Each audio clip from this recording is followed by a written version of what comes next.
Hey everyone, welcome back to the channel. Today we're going to continue the series on top 3 cards from Archazia's's Island. And today we'll be talking about the Sapphire color, the broken color obviously. And joining with me today is Daryl, aka ZeroTheHero. How's it going, man?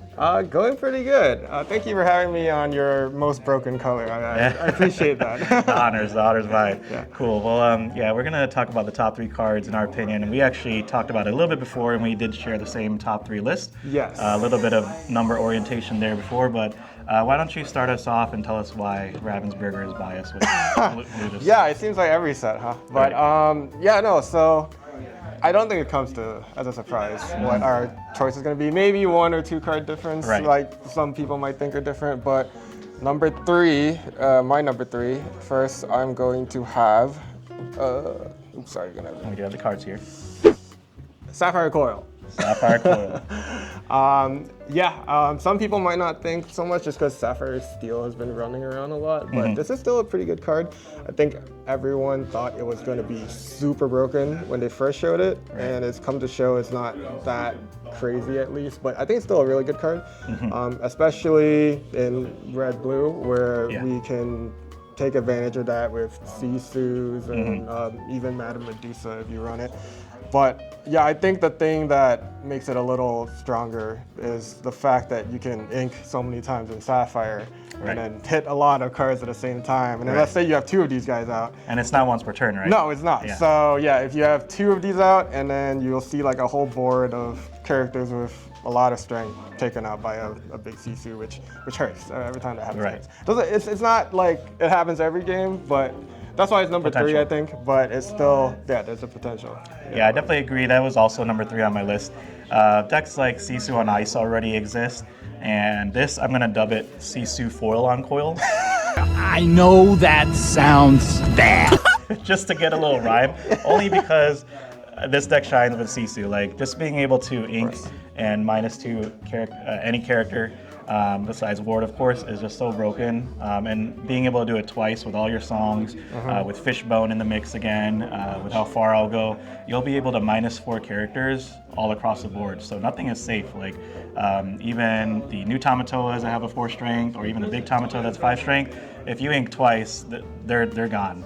Same thing with all the purple cards, like the bounce cards. Like originally, you had goats, you had foxes that had the 4 strength that could kind of survive like the brawls because you need like multiple ice blocks. But now they just ink once or twice, and then those are all gone.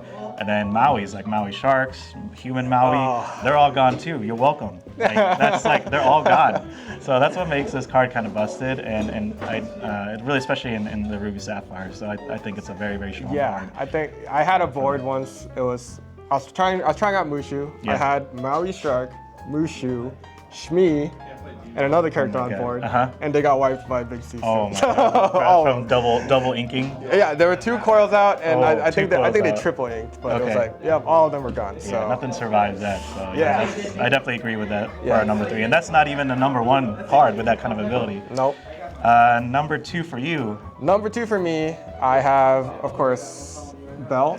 Yeah, nice. I think we disagreed a little here, but Bell, obviously, it's a really good card. I think the reason I wanted to include this on the list, even if like, not every Sapphire deck was playing it, which they kind of are, it begs to be added to every deck. That's kind of what I was thinking. Like, if you are playing a Sapphire deck, even if you're not playing an item Sapphire deck, you consider, does adding 4 Popsicles and 4 Bells make this deck better? Like, so obviously I'm a Blurple player, so I play a lot of Blurple. We don't play items, but this is gonna probably be in my deck. I've already been thinking about it. We're probably only running the 4 Popsicles, but still we're probably gonna play it just because the effect she has on the game just being played on turn 1, or like, just being cheated out. Like free cards are always nice. So it's really nice.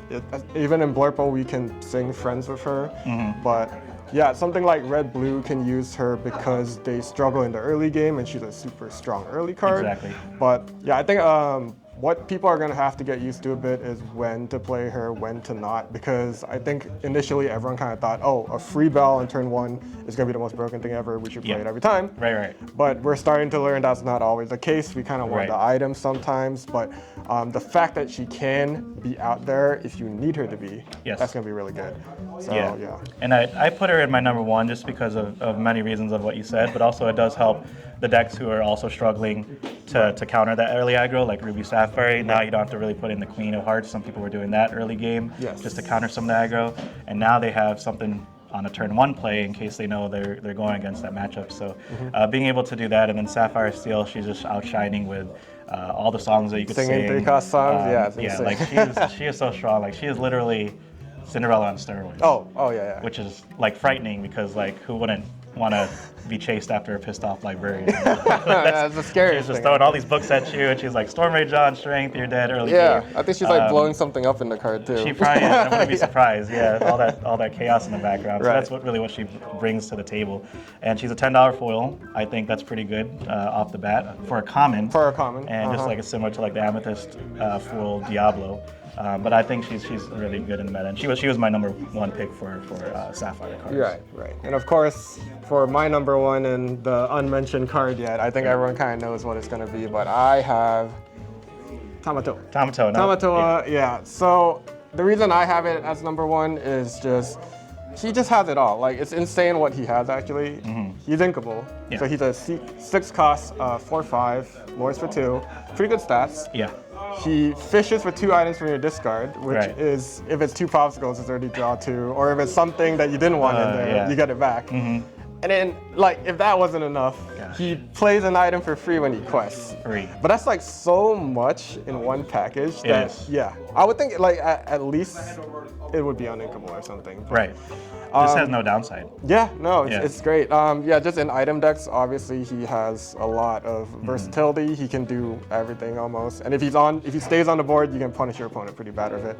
Right. Yeah, and even so in red blue, I think it's also kind of a threat in the sense that it comes down mid game and forces you to use removals on it. And then we usually had to reserve our removals for red blue's late game because of that. Big Tamatoa. Right, the big Tamatoa. So if you waste it all on the small one, then the big one comes in, and then that's a problem. So it's just the fact. It's my number 1 because of the fact that it does so much together while being inkable. So, right. That's true. Yeah, and you could honestly interchange between the 1 and 2 drops easily because these are both good in different situations. But the fact that most of those blue decks are using both of them speaks to how crazy impactful this card is. And like you said, it has everything. Like Ravensburger was like, they saw Continentals and they were like, okay, Sapphire didn't win. So how about like instead of bringing back 1 card for an 8-drop, you bring back 2 cards with a 6-drop. Like that's fair. That's smart. That's fair. Like that's just crazy to me. So I definitely agree. Like Tamatoa is just so broken, and he's just probably one of the best cards in the game right now. Oh, right now, probably. Definitely reflects the $60 price tag too as well, which it's tough for me because I'm deciding between groceries or Tamatoa playsets. So that's rough. See, I'm making it my goal. I'm not gonna run Tamatoa. I think I'm gonna find a way to beat it. That's kind of my plan right now. So. Are you more anti-meta type of thing? I not purposely, but it's more like the meta is expensive. That's true. Yeah, exactly. Right. Like I just said, groceries or Tamatoa. Yeah, exactly. It's a tough choice. That's awesome. Not really, but Ravensburger, what are you doing? So in addition to these top 3 cards, there's also some Duel Links that came out from the set. Specifically some really good Sapphire colors. Which card do you think kind of stood out for the Sapphire Duel Link combination for you? So for me, my pick is, I have it right here. It's gonna be Baymax. Nice. Shift Baymax. Universal Shift Baymax. Okay. First of its kind. Yeah, no, I just like, I just love Big Hero 6, obviously, so this is probably one of my favorite cards of this set, to be honest. And it's good. It's not bad at all. Great stats. Right, great stats. It's nice that you can TPO and then shift the little boy into the... grew up so fast. Into the robot. Who would have known? Yeah, but he just opens up so many lines of play, I think. He's a 6-cost, which is amazing, so he can sing a lot of, basically your entire repertoire of songs. Sure, yeah. I did try a deck with, I just tried kind of a fun deck with him when I was playing against Lore Games on his channel, but A combo I did was I played a 1-drop, I played Tifo, I shifted the 1-drop into him, and then both of them can sing 8-cost songs together. Oh, sing together? Yeah. Oh, wow. So I Okay. sung like Dig a Little Deeper with it. Oh, And it's okay. like, yeah. That's so crazy. like Okay. just the avenues it opens up. Right, yeah, very Yeah. flexible. Yeah, Yeah. it's just like having a big singer on the board Right, early right, game. right. But probably more naturally, what you're going to be doing is you'll sing like How Far I'll Go with him. Yeah, You'll sure. sing Let It Go Let It if Go you is have right. to, or Bruno, stuff like Yeah, that. So now they gotta deal with the 5/5 body. oh yeah, and then Right. but his stats are so good, and it's crazy that he when you shift into him, he heals like himself back Yeah. to full health. So it's Right. super nice when you're just trying to I think I've shifted him onto himself before just to Oh, heal. okay, okay. So like stuff Okay, like that, that's right? cool, yeah. But yeah, no, I just love the card. That's awesome. Yeah, and it's just a giant Hulk Yeah, Buster. he just That's- Hulk I love Buster it. type style. Yeah, Love that's, it. that's true. You can turn That's any awesome. weak character into Baymax, so Right. that's pretty awesome. Yeah.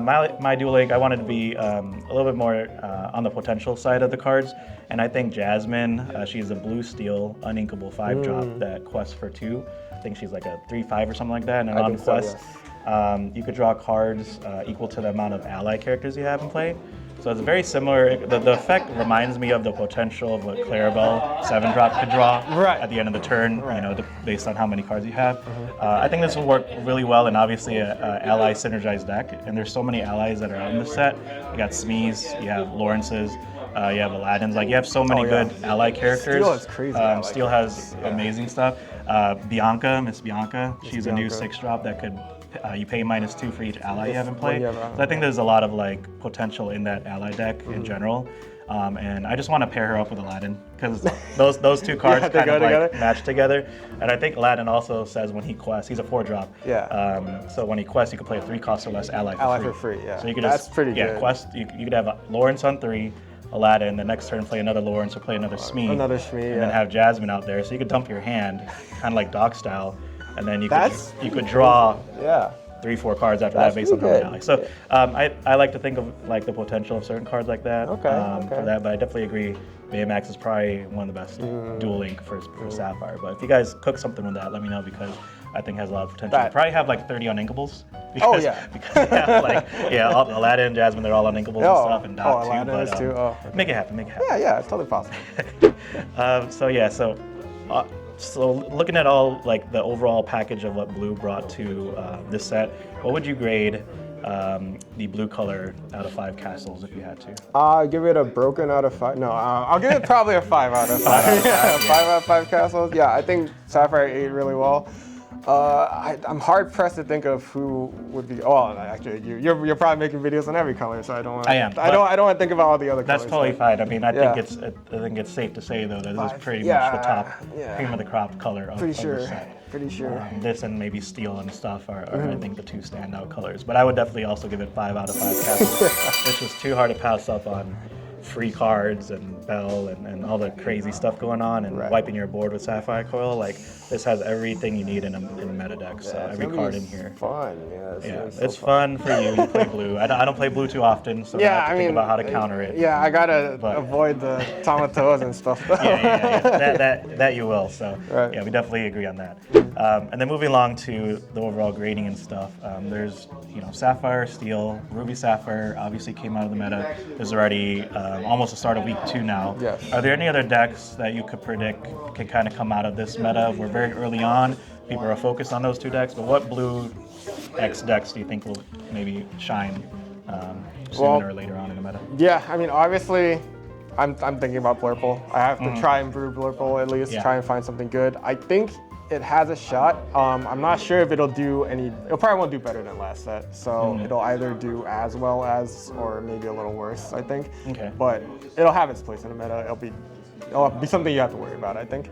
Sure. But I think the other color combo is obviously blue-green. That we're gonna see a lot. Like we were already kind of seeing it emerge from the woodwork last set, Yeah. where people were kind of trying to figure it out. But I got so many tools this set that I think are pretty good. Like that Baymax being like probably the top one, but like Yeah, right. Ink Geyser, I think Geyser. everyone's thinking about too.